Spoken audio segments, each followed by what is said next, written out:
I'm Al McFarlane. Welcome to the Conversation with Al McFarlane. Glad to be here and glad to have you along today as well.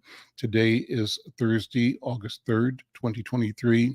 And as always, I'm expecting to deliver what I call a robust conversation, good conversation. We're kicking it up, talking about issues that matter to us, our point of view. In my mind, we're assembling the world in ways that make sense to us and that reflect our intention and our duty, our responsibility to be stewards, to be the authors of futures in which we win. Well, before I get going to housekeeping things, one, always I want to invite you to support this program by becoming a subscriber. You do that by going to YouTube, Insight News MN, and click on the subscribe button. It costs you nothing except to click. But also while you're there, click on like and click on share. We want to get 1,000 subscribers. We're on the way, maybe halfway there, but we'll be one click further if you take a second today to go to YouTube, Insight News MN, and click. Sharing with you that we are streaming on a variety of platforms, and we'd love to know where you are, where you're checking in. So if you're on one of the YouTube channels, the Insight News YouTube channel or the Black Press USA YouTube channel, if you're checking with us through Facebook, Black Press USA, Facebook Insight News, Facebook Al McFarlane. If you're connecting through LinkedIn or Twitter, however you're connecting, shout us out. Drop a note in the comment section. Say hello, say where you are, and comment on today's conversation or suggest things we should be chopping up on this program in the future. And finally, we want to also, in the way of housekeeping, remind you to be COVID conscious, COVID aware. We join our friends over at the Minnesota Department of Health, inviting you to be aware that risk still exists. So we have to continue to follow the COVID-19 protocols. That means washing your hands, staying aware, prioritizing prevention. The idea is that together we can create awareness and encourage testing and help everyone stay healthy. So my friends, enjoy the show. And remember, stay well, get well, and stay healthy. So with that, we want to begin by welcoming my colleague and friend, Dr. Irma McLaurin, to the show. Dr. Irma, how are you doing? How are you? I'm well, thank you. I'm back in North Carolina. So I Okay. was in Mobile, I think, the last time. Okay. Well, take a minute before we go into the several topics that have to do with education. We're going to be talking about both, the impact of higher education on small towns and on the GOP in particular. We're going to talk about elite schools and what they mean for our community, and talk about what Black schools are doing, HBCUs are doing to respond to the new rules and legislation about admissions. Those things we'll cover. But before we do that, Dr. Irma, you're going to be doing some traveling shortly and doing some reporting from Brazil. Take a minute and tell us what's going on. Well, one of our contributors, Esmera Hudamani Davis, has organized a cultural and spiritual journey to Bahia, Brazil, for a group of Black women. And so I'm going to be accompanying them and, supported by Insight News and with our other representative in Brazil, Yoji. We're going to be broadcasting direct from Brazil, and I'm going to be writing my reflections. I've been to Bahia, but it's been almost a decade or more since I was there. So I'm interested to see what's happening. And Yoji is setting up some conversations for me with, with some of the Black women's organizations there. So I'm interested in what is happening with Black women in Brazil. I'm actually going to be reading what is one of their acclaimed biographies, a diary, I think, of a Black girl. I don't have the title exactly now, but I just got that in English, so I'm going to be reading that on the way, and then reflecting on this idea that what Francois Twine, a colleague of mine, calls racism in a racial democracy. So Brazil has this, it is presented as a racial democracy because you have all these different ways that you can talk about race. You can be negra, moreno, mulatto, preto. There are all these ways But still, Blackness, those people who are dark skinned, are always at the bottom.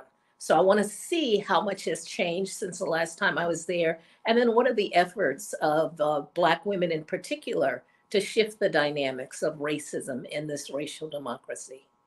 And so, how important is it that we have conversations like this, that this work that you're doing go forward? I think it's amazing that the technology allows us to share more broadly, globally, in ways that we couldn't before.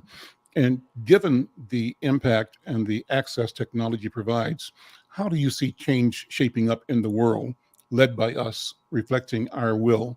What resistances are there to our forward movement? What do you think, Dr. Irma? Well, I think one is particularly for Black folks. We have to understand that we are not the center of the universe. That is a very American-centered concept that somehow the world revolves around us. Brazil has the largest population of people of African descent outside of the continent of Africa. Mhm. It was where the majority of slaves were sent. And so we're only 12% of the population. Over 50% of Brazil's population has some ancestry that's rooted in enslaved Africans who were there. So we need to understand what they're doing, how they're managing the struggle, because it helps us understand, one, we're not alone. This is Mhm. not, racism is not a US thing, but it manifests itself differently. Latin America manifests itself. Racism is still there, but it looks different. Mhm. When you're in Europe, and we now have Blacks and other immigrant groups going who live in Paris and France and the Netherlands, and their experiences are somewhat different. And we need to be mindful of that so that when we encounter them, we have an understanding instead of trying to impose our particular history on them, but to understand how we have certainly inspired. The civil rights movement has inspired many Black movements, but that they also have their own history of Black movements that we may not be aware of because we're not taught global history. And now the little history that we did learn from having Black studies programs and Blacks and having textbooks, they're now trying to erase. So I Mhm. think having these kinds of broadcasts will give people information that may not be available in the normative textbooks. That's a great place to pivot and talk about higher education, university education, textbooks, learning. I've got an article that's in Politico that is written by Charlie Matisian and Madi Alexander, I think published around July 21st. And the article is entitled, "This is Really a Big Deal, How College Towns Are Decimating the GOP." The subtitle is "Growing Population in America's Highly Educated Enclaves has led to huge gains for the Democratic Party. Republicans are scrambling for answers." I'll just read a couple of paragraphs here, and let's have you reflect on that. With the dateline of Madison, Wisconsin, the article says that spring elections in Wisconsin are typically low turnout affairs, but in April, with the nation watching the state's bitterly contested Supreme Court race, voters, this is in Wisconsin, turned out in record numbers. No place was more energized to vote than Dane County, the state's second most populous county after Milwaukee. It's long been a progressive stronghold thanks to the double influences of Madison, which is the state capital, and the University of Wisconsin. But this was something else. Turnout in Dane was higher than anywhere else in the state. The Democratic margin of victory that delivered control of the nonpartisan court to liberals was even more lopsided than usual and bigger than in any of the state's other 71 counties. One more paragraph here. The margin was so big it changed the state's electoral formula. Under the state's traditional political math, Milwaukee and Dane, Wisconsin's two Democratic strongholds, are counterbalanced by populous Republican suburbs around Milwaukee. The rest of the state typically delivers decisive margins in statewide races. The Supreme Court results blew up that model. Dane County alone is now so dominant that it overwhelms the Milwaukee suburbs, which have been trending left anyway. In effect, Dane has become a Republican killing Death Star. What does it mean, Irma, that uh, place matters in the national politics, place for universities and colleges? What's the story? What do you think? Well, first, let me say I moved from inner city Chicago, where I grew up, to Grinnell, Iowa, where I went to college. Grinnell, Iowa is dead center in Iowa. It's 50 miles from any place. There's no airport or anything. But the town is it's the wealthiest college in the state of Iowa, and probably on competition with Yale and Harvard in terms of its endowment, which I understand has reached into the billions. The person who invented the Intel circuit chip, Robert Noyce, went to Grinnell, as did Herbie Hancock. So I know a bit about small towns. And what people forget is that college students are not isolation. They are part of the, they go to school to places for 4 years. If the place has a graduate program, sometimes they stay for longer. And many end up staying in that area. I think college students are now understanding, since COVID, the impact that political policies have on their lives and on their futures. And that as they stay around these college campuses, they're making a difference. And the GOP is right to be concerned, because there are many, many very small colleges. And I'll give you an example. I also went to graduate school at Amherst, Mass. The town itself is very small, but there are 3 colleges in that one small town: the University of Massachusetts, which probably employs most of the people; Amherst College, which is an elite college; as well as Hampshire College, which may be going under, but it was where the wealthy sent their kids to play. Like, you could get a bachelor's degree in Frisbee. And then just over the notch is Mount Holyoke, which is one of the Ivy League Seven Sisters schools. And then down the road in Northampton, 15 minutes away, is Smith College, another Ivy League Seven Sisters school. So just in that small area, you've got 5 colleges. And the students there tend to stay after they graduate for graduate school. Some end up investing, becoming part of the community. But while they're there, they're made very much aware that, what happens outside of the bubble has an impact on their future and their lives. And they're paying attention to that now. I think more so because of what happened in COVID. They saw things just disappear and be decimated, and that policy made a difference. And so, what this means to the GOP is the question. The idea is you've got progressive and liberal thinking at these universities, and they are making a significant impact on the local election scene. And what's the projection of that in your mind as a strategy for evolving what I would call decency, and progressive liberal thought in Right. communities? How does the I would GOP call react it to the that? Obama. Well, I would call it the Obama effect. They have Mhm, not had anything like what Obama was able to do, which was to mobilize youth. He mhm, had people out there canvassing. He had people who were in charge of many numbers of his political campaign. And the GOP has focused its energy on old money and older people.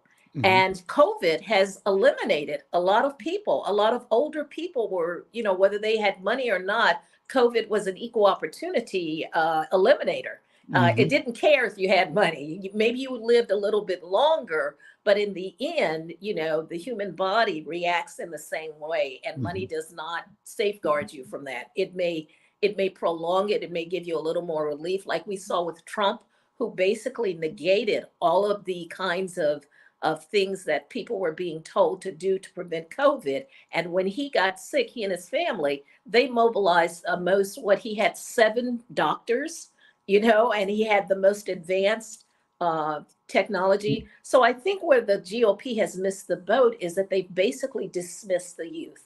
And now the youth are, stepping up to the game and making themselves heard. And these colleges where they attended, they see are at risk, as well as the rights that they have come to assume were always a given. They're seeing these being diminished.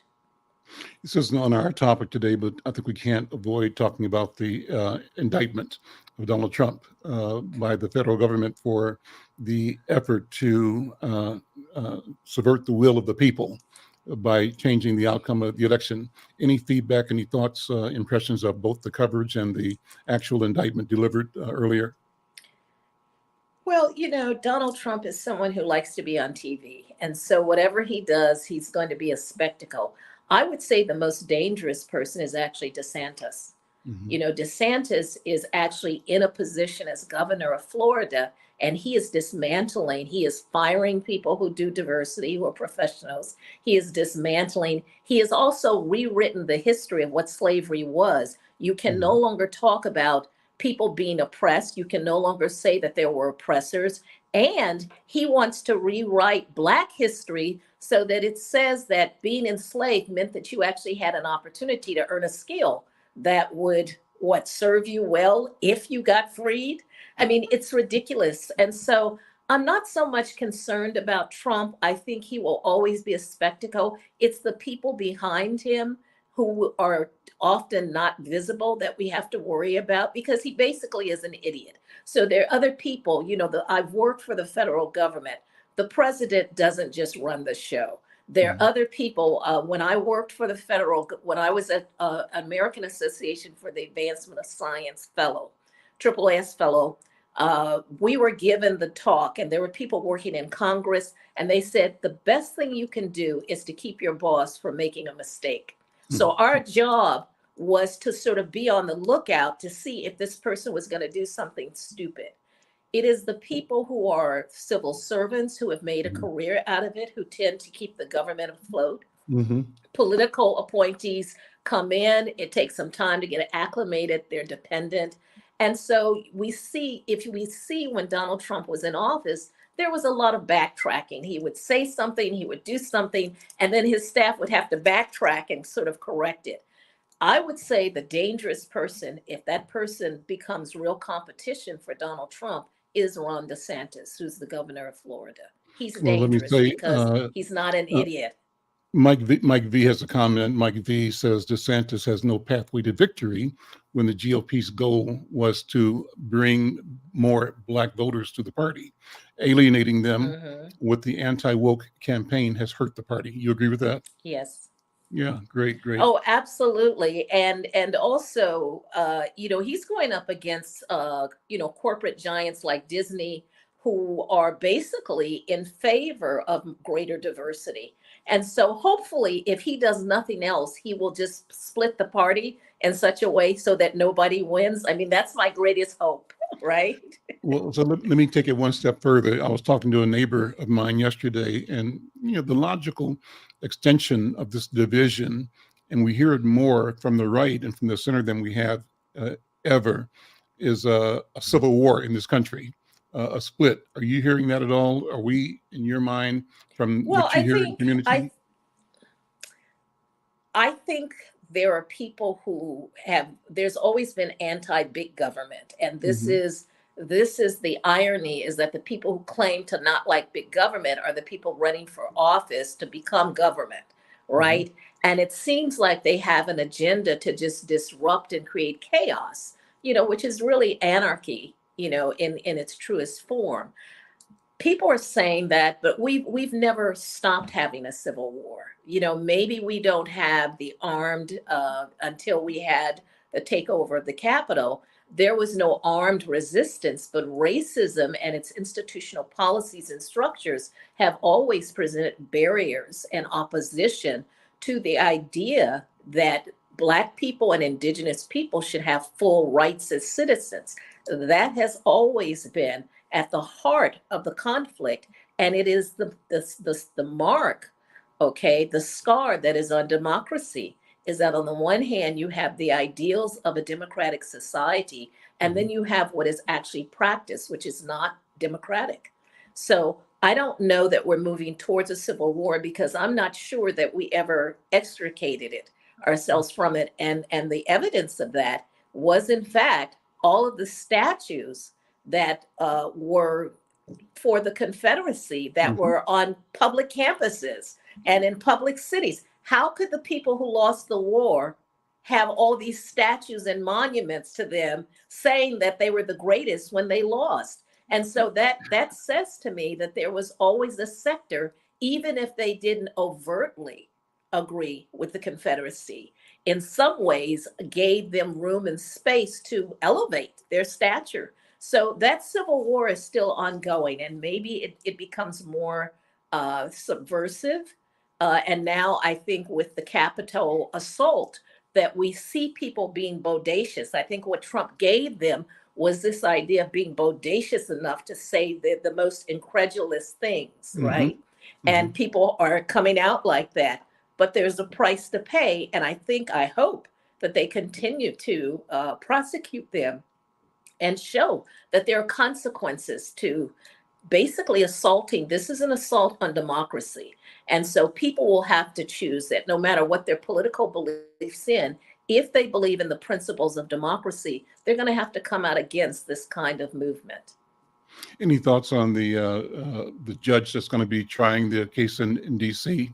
at this point, a black woman who's an Obama appointee? I mean, it seems like poetic justice at the moment that Trump would have his day in court with the black woman with the gavel. I think what we will have to understand is that people are going to attack her. Mm-hmm. They're going to personalize this. They're going to challenge her. And we have to make sure that we provide her with the support. Nobody challenges the white judges who make these outrageous decisions. So, for example, in South Carolina, there's a pregnant woman who was charged with assault, and it was raised to the highest level for her words, for going to the police and confronting them when they were in their riot gear and saying, "I'm ready to die for my community. Are you ready to die for the blue?" 9 months later, and one of my former students is her attorney, Dr. Sybil Rosado. But it took them 9 months before they actually brought charges. And the judge gave this woman 5 years for the words that came out of her mouth. She did not hurt anybody. They tried to accuse her of inciting a riot, which she did not. She simply walked up to the police, put her chest against the shield, and spoke those words, and then walked away. All the other people who were there with her in the streets did not get these elevated charges. So the judges that are in place now, no one has challenged them, no one has threatened them, but this black woman is going to be a target because that's what they do. That's how they fight, is that they go after the personal, they personalize it. So I think we just have to be vigilant and continue to write and raise people's awareness that this woman, in her capacity as a judge, has done nothing wrong and should not be targeted because she's simply the person who's going to rule over Donald Trump. And I say yes.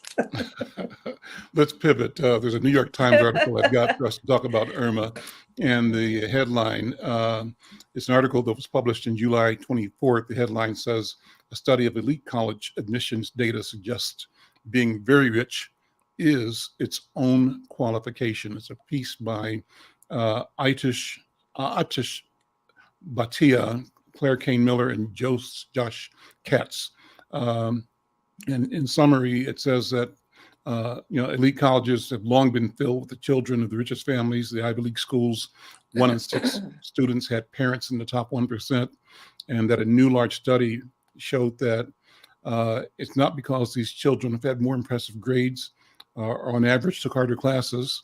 They tended to have higher SAT scores and finally honed resumes and applied at a higher rate, but they were overrepresented, even accounting for those things. And it says for applicants with the same SAT or ACT score, children from families in the top 1% were 34% more likely to be admitted than the average applicant. And those from the top 1% were also more than twice as likely to get in. So talk about that, if you would. What does it mean about the entire system, and how does that factor into the challenges that are coming from our community about legacy, for example, and money, having and requiring, asking the entire institution to look at how it's been doing business, particularly since they wanted to not consider the question of the historic racial disadvantage that we've been victims of. What do you think? Well, the article that I'm going to send to you begins that affirmative action, that admissions has always, college admissions at predominantly white institutions has always been about race. And it was an attempt to keep these colleges white. So, having said that, let me tell you that I speak from the point of view of an insider. I worked in admissions for 18 years. I worked at Mount Holyoke, which is an Ivy League all women's college. I then moved to the University of Massachusetts, which is a Hmm. public institution. And then I worked as an assistant dean. So I saw students with academic, discipline who were failing or having difficulty academically. So I've seen it from both the public and the private sector. And I also attended Yale Summer High School in 1968 before Yale became co-ed. I was one of the first women to be there in that summer program. And it was part of a program where they were trying to diversify. This is when white colleges were just opening up. I say that to say this: behind the scenes, it has always been clear that legacy trumps anything in terms of admission. That's how George Bush got in. George Bush Hmm. III got Hmm. into Yale. He was a legacy. Hmm. He was not the brightest bulb in the box, as we all know. He was the same as a president, but he got in. How is that possible? Legacy. My own institution, which is a very elite institution, I can tell you 5 generations of people where it's the parents, the grandparents, the great, now the grandchildren, the great grandchildren.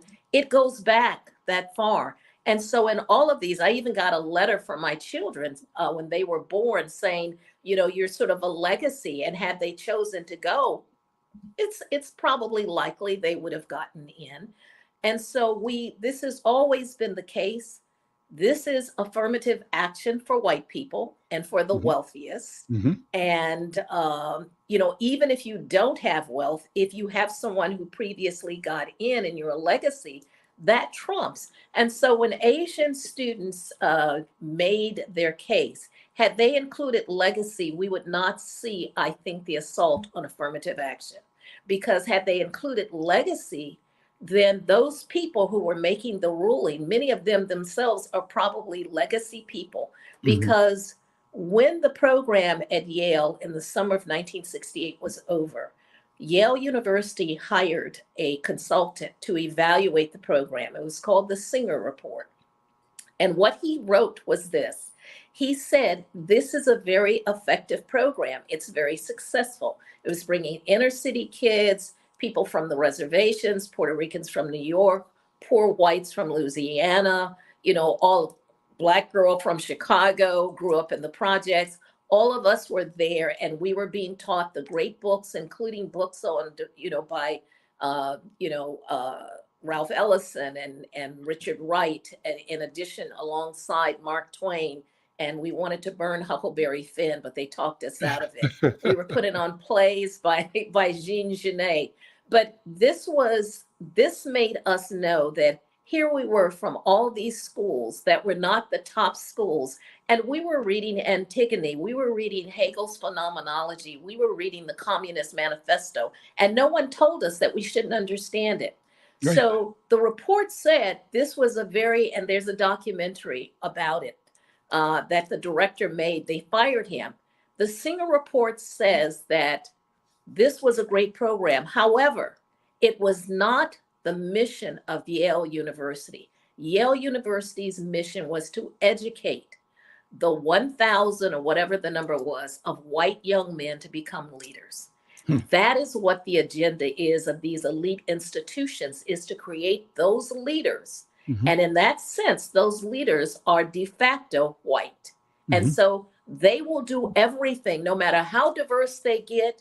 What Asian students didn't understand is that before Black folks came into these elite institutions, there were always Asian students. That number increased with affirmative action, and it diversified because the Asian population is not homogeneous. The people who historically have gone to these elite colleges are of Japanese and Chinese descent, who have a Hmm. long history.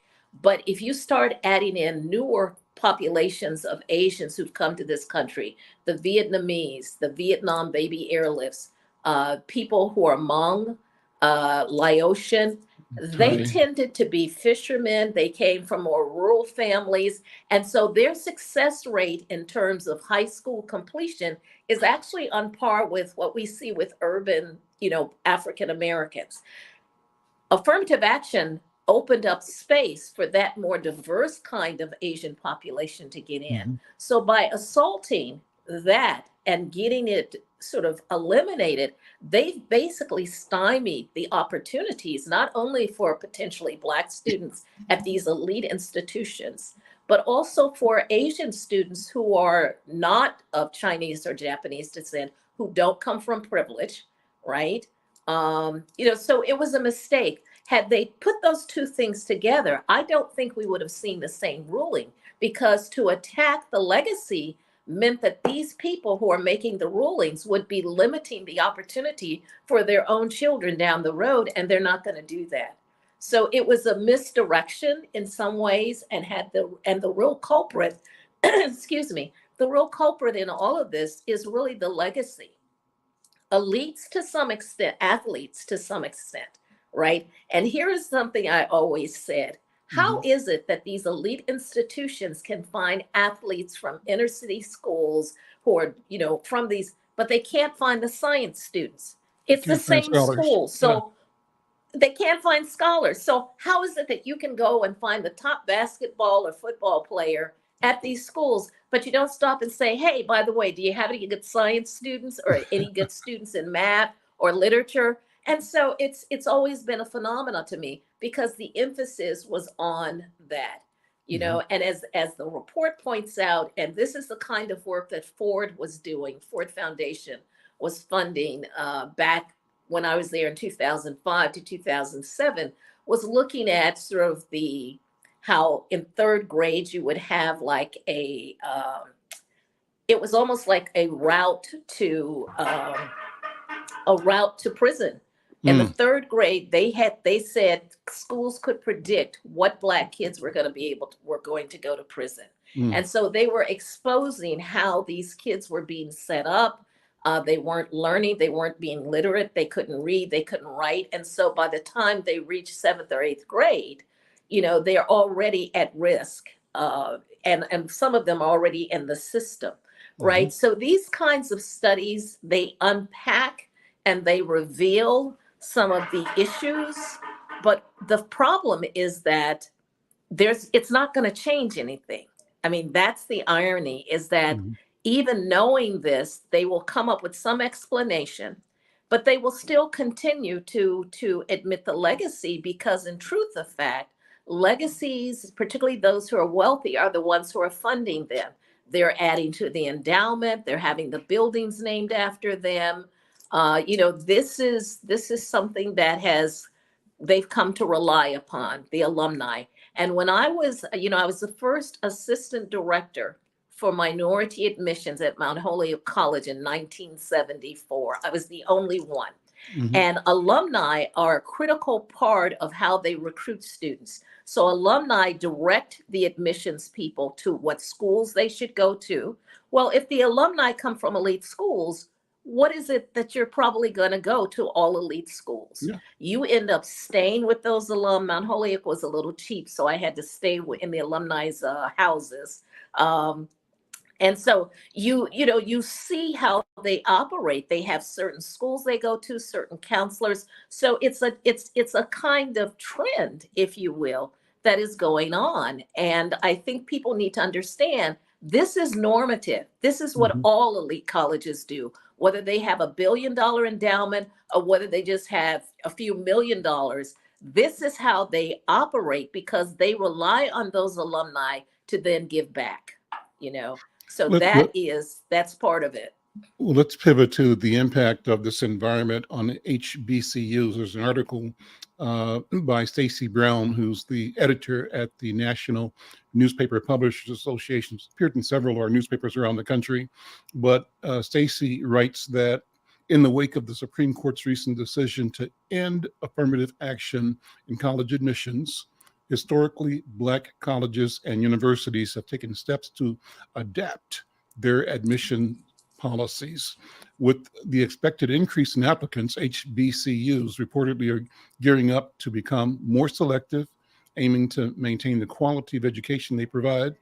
Last month's ruling by the High Court, which prohibits colleges from considering race during the admissions process, has sent ripples through the academic landscape. For many universities, affirmative action has been crucial for fostering diversity and inclusion.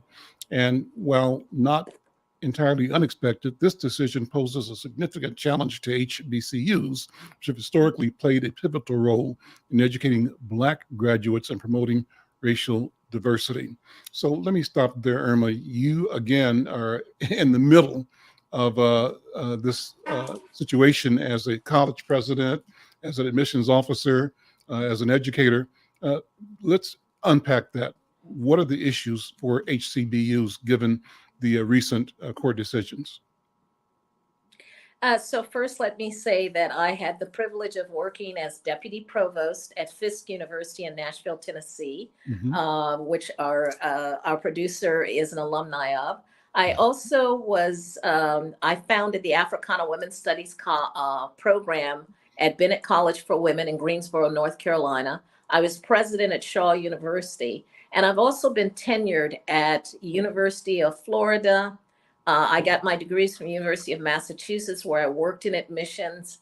And I also was tenured at the University of Minnesota, where I also helped found the Urban Research and Outreach Engagement Center. One of the stats that people really need to hear that is in that article is that HBCUs are only 3% of all universities and colleges in the entire country. And I think there are about 3,500 of them at this point. Only 3%, but they actually graduate 25% of Black students. Wow. So that's number one.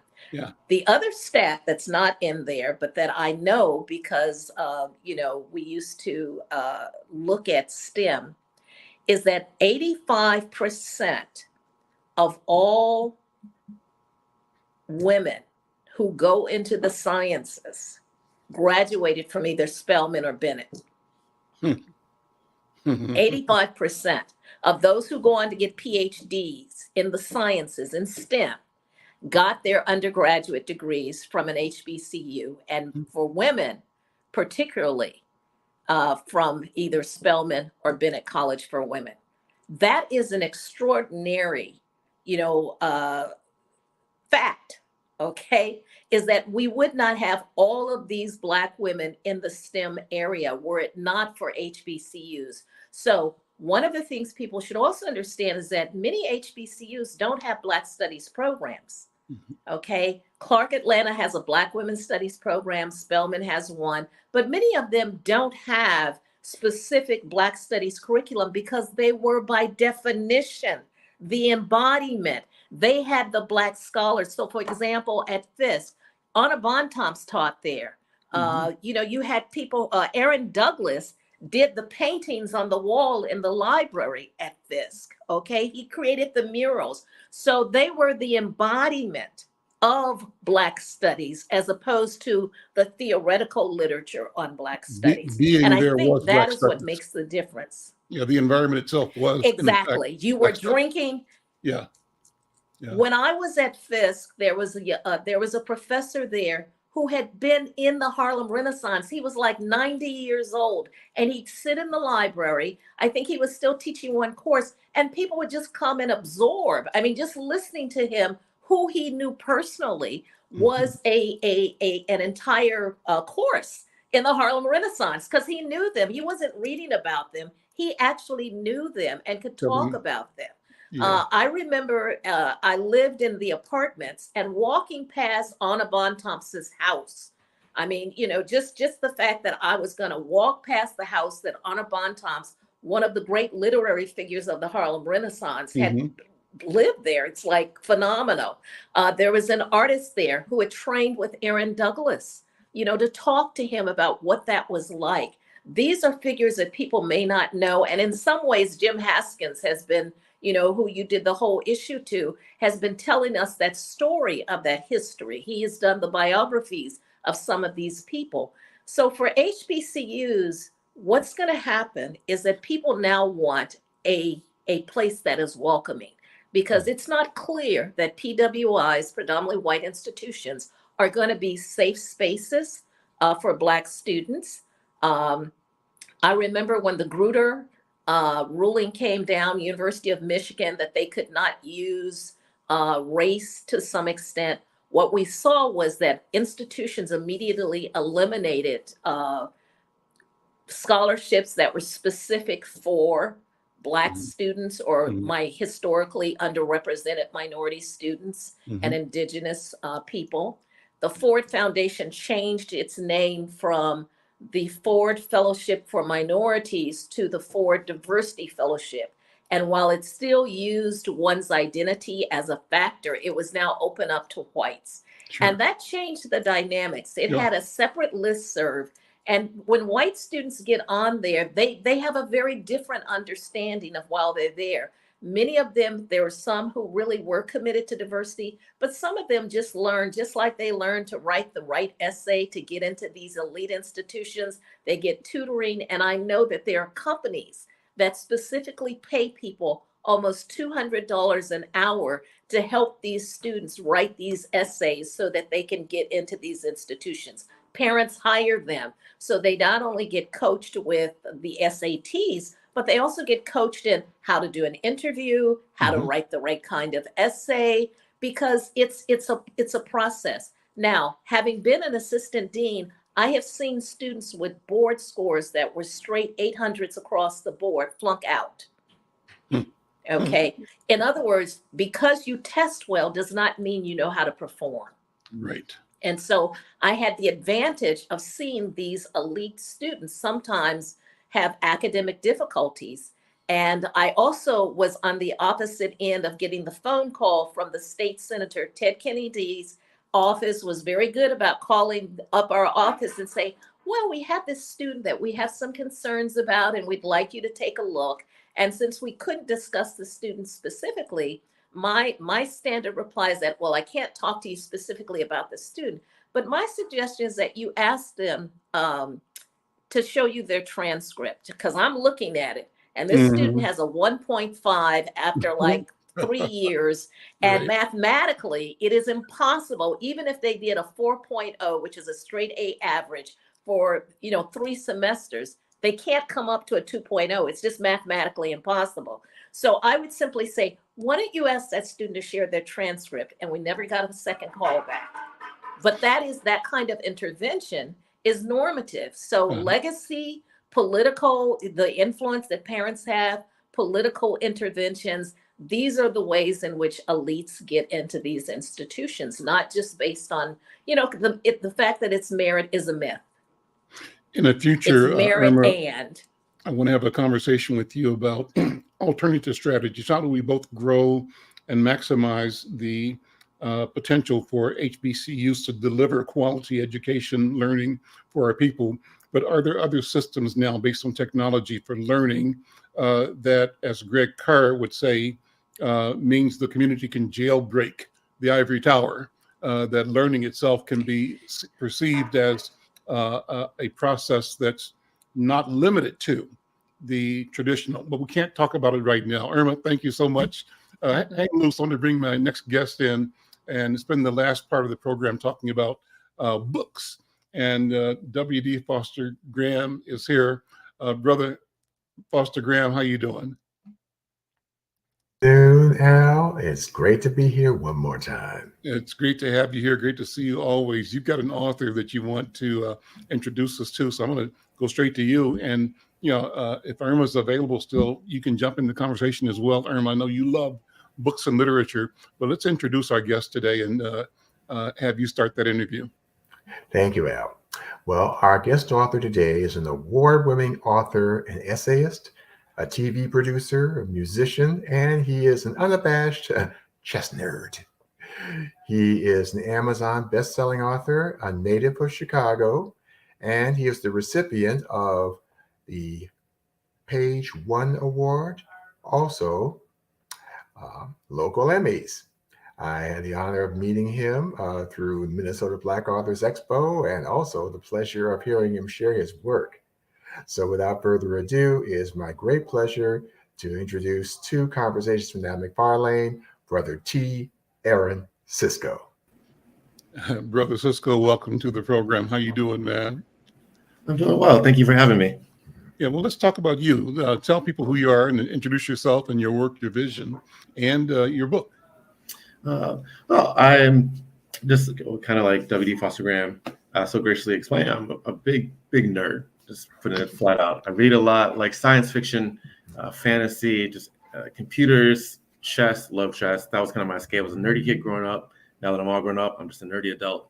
I wanted to translate that and share that a bit. There's a fantastic quote from Toni Morrison that if there's a book you want to read that hasn't been written, then you have to write it. And as someone who reads a lot, both fictional literature, nonfiction, comic books, the whole thing, there's a huge lack in the certain types of characters and stories and narratives, especially within speculative fiction. So fantasy and sci-fi. I was always harder leaning towards the science fiction side just because we seem to be more representative. I found more characters that looked like me, that sounded like me, that looked and sounded like people in my family and my friends. Fantasy felt very singular, very one note. And I know that's not really the case, but what I was exposed to, was a lot of European, specifically Arthurian legends. So you got knights, you got dragons, princesses, horses, people with English accents in the adaptations in the films. And that's fine. Dragons are cool, swords are cool. But when it's fantasy, especially if you're drawing on cultures, I just felt that there's so much unexplored territory, especially when it comes to the Eastern Hemisphere. We're talking about West African mythology, West African folklore, and I really wanted to draw from that. And so with my book, The Unbanished, and then the follow-up, The Unrested, which was released earlier this year, I wanted to hit on that. I wanted to take all those tropes that I had seen and kind of push them to the side to let this other story come forward and get an audience. And tell us about the story. Give us a little idea of what you said and how you said it. What was your approach shaping, introducing us to a different dimension?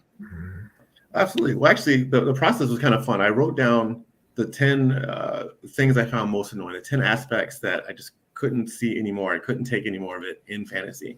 List them. What were they? 1 through 10. What are they? I don't want to put anybody on the spot or call out any authors, but for example, things like the male protagonist who's a chosen one, a heavy basis or borrowing from European, especially English or Arthurian legends. So no knights, no dragons, no princesses, no swords. There's other fun things like the antagonist couldn't be evil. So in a lot of fantasy, you have an evil king, an evil sorcerer, evil wizard who wants to take over the kingdom or steal the princess or take all the gold, whatever it may be. So I don't want any of that.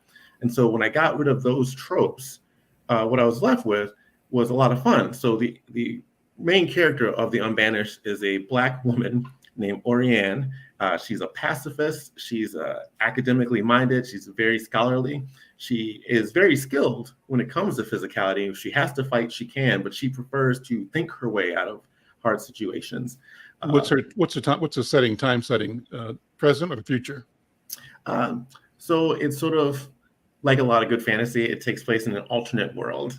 Okay. There are no firearms, no automobiles, but there's still technological advances, which I think mirrors a lot of the history that was overlooked in American education. We keep talking about yes, we had people in Europe that were developing irrigation and they built castles and they built boats and they came to the quote unquote new world. But while they were doing that, a few thousand years prior, we already had great societies. We had irrigation. We had currency and marketplaces and an economy that was thriving and education systems. We had mathematics, all these. And so the world that she inhabits is called, I use the term Javari.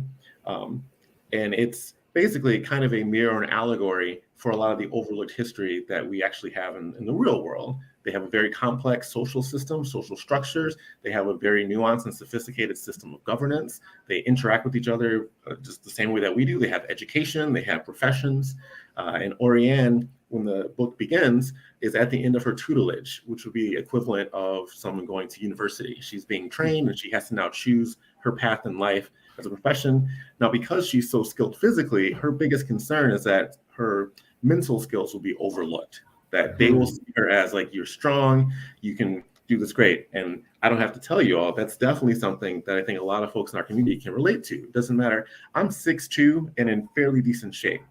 No one would expect that I lettered in chess. The question I got all the time was like, oh, so are you basketball or are you football? And I was like, well, I can do Rui Lopez. I know the dragon variation. Like, I'm a chess guy. What? And so playing on that preconception, that's Orianne. She's like, I want to be an instructor. She wants to go into education because she wants to help the rest of her community grow strong, the next generation. But there's a queen mother, Zamaya, who has other ideas because she has her own ulterior motives, and she wants to recruit Orianne to help fund her somewhat nefarious plot because she also sees issues and she has a different way that she wants to address them. When I mentioned those tropes beforehand with the idea of an evil antagonist, I didn't like that because I think oftentimes, specifically with the Black community, right, we are painted as either one of two things. We are either monolithic, where one speaks for all, we all have the same goals, ideas, opinions, it's just one voice, or we're kind of the crabs in a barrel. Like, we can't get ahead because we pull each other down. And I was like, of course, I mean, all of us know that's not the case, but it's not really presented much in media and mass comm. And so with my antagonist, with Zamaya, she's not opposed to Orianne. She also wants to better Javari. The only thing is that her opinions and her plan to do so does come into opposition with Orianne's idea of what would be best for the nation. And so that serves as a central conflict. Now, it is a fantasy story, so there are monsters, there's adventure, there's some battle scenes, that kind of stuff. We got to keep it interesting, keep it fun. But again, brother, it sounds like you had fun writing the book. I mean, your energy, in describing it is amazing. So the cover, tell us about the cover. Oh, I mean, even that was a journey. I'll keep it brief, though. I found that while there are a lot of great artists and there are a lot of affordable artists, sometimes those two groups don't overlap. And I had a very specific vision for what I wanted Orianne to look like. That's kind of a depiction of Orianne there on the cover. And I had a hard time finding artists that could actually bring her to life in painting or on the page. I got a lot of sketches back that really just looked like basically white women with brown skin. That's not what I was going for. And so I actually went online to a service called Fiverr, and I found an artist all the way over in Germany. And she, Brigitte Werner, and she produced this fantastic cover. That was when she showed me that, I was like, oh, that's Orianne. That's exact. It kind of hurt me a little bit that I had to go so far away. Sure. In my price range, I'll put that out there too. It wasn't that there are not great artists here, but yeah. Well, one of our regular viewers, Michelle Madison, is asking, do you offer or even recommend any books for 2 to 9-year-old children? You have anything that you would recommend, or have you done things that you are doing for that age group? I am. That's a fantastic question. I promise that I don't know who she is, but thank you for that question. My most recent work is called Before Asleep You Fall, because I had that same idea. I have 2 young girls, myself 2 daughters, and they're both in the ages where I found my joy of reading, and I wanted to contribute and create something that they could have also. Additionally, there are a lot of great authors here in the Twin Cities, although, can I say here in the Twin Cities? I know we're streaming live. Yeah, that's fine, of course. In the Twin Cities. So in my neighborhoods, like Crown Shepherd has 2 fantastic books. One is called, really easy to remember, Black Boy, and then there's another one called Black Girl. Both those books are absolutely phenomenal children's books. They would be age appropriate for the 9 and under crowd. They're also age appropriate and a lot of fun to read if you're over 9 years old. And there's a plethora. And I highly recommend, if I can plug a little bit, the Minnesota Black Authors Expo, which is actually coming up in just, I want to say like 2 months or so. It's usually in the mid-fall around October. And there are always multiple authors for every genre, but particularly children's authors present with their work on hand. So are you full-time as a writer, Brother T. Aaron Cisco, or do you work as well and write? I do work as well. I have a day job. I mean, writing is what I do. But my day job pays the bills, so to speak. Okay. So what's it take to get to where your writing pays the bills? Is that one of your goals? Is that an aspiration, obviously, where you could devote yourself fully to writing, to being more creative, or is it okay to have the distraction of a job, to keep you free to think when you are doing thinking time? Well, I think when I wrote my first novel way back in 2016, which I know is not that far back, but feels a lot longer because the whole pandemic and everything has slowed the clocks down a little bit.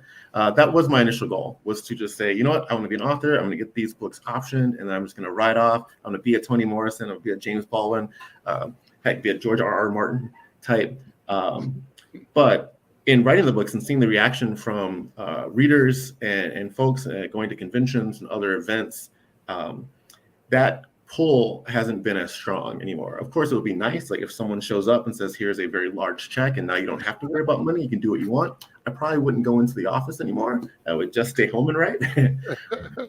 But as it is, I think it's great to have both, because being out there gives me more perspectives, and it gives me something to do, and I kind of bring things. I'll have conversations with folks that I will then translate into the books, or it's a nice kind of cathartic way to get that out there. And then sharing it also helps me meet more folks, because again, nerdy kid, nerdy adult, I'm not out mingling and mixing it up as much had I not had that. I think it's a lot easier to get out and about with the day job. Also, from a author perspective, I do think, or just artists in general, I do think it's important to diversify your endeavors. I'm going to keep dropping quotes, but B.B. King, one of my favorite musicians of all time, has a fantastic line that he used to say all the time about when he's hiring musicians for his touring band. He wanted somebody who was 50% musician, 50% good person. And then over time, they would turn to a 75% good person, 25% musician.